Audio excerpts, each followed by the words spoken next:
యేసుక్రీస్తు నామంలో మీ అందరికీ శుభములు. ఈరోజు మనము లోక సువార్తలోని కొన్ని ప్రశ్నలు, వాటి సమాధానములు తెలుసుకుందాము. 1. నేను పురుషుని ఎరుగని దాననే, నాకు ఎలాగూ కుమారుడు పుడతాడు అనిన మరియతో దేవదూత ఏమన్నది? జవాబు: పరిశుద్ధాత్మ నీ మీదికి వచ్చును, సర్వోన్నత శక్తి నిన్ను కమ్ముకొనును గనుక పుట్టబో శిశువు పరిశుద్ధుడై దేవుని కుమారుడు అనబడును అని దేవదూత చెప్పాను. 2. ఎలిజబెతు గర్భం ధరించినది అని మరియకు ఎవరు చెప్పారు? జవాబు: ప్రభుదూత ఎలిజబెతు గర్భం ధరించినది అని మరియతో చెప్పింది. 3.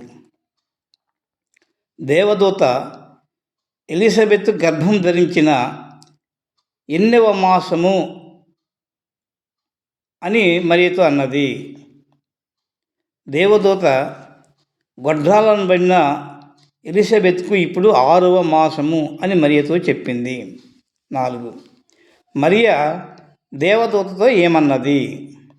మరియ దేవదూతతో, ఇదిగో ప్రభు దాసురాలను, నీ మాట చొప్పున నాకు జరుగును గాక అనెను. 5. జకర్యా ఎలిజబెతులు ఎక్కడ నివసించేటి వారు? జవాబు: జకర్యా ఎలిజబెతులు యూదయ దేశంలోని కొండసీమల్లోనున్న ఒక ఊరిలో నివసించేటి వారు. 6.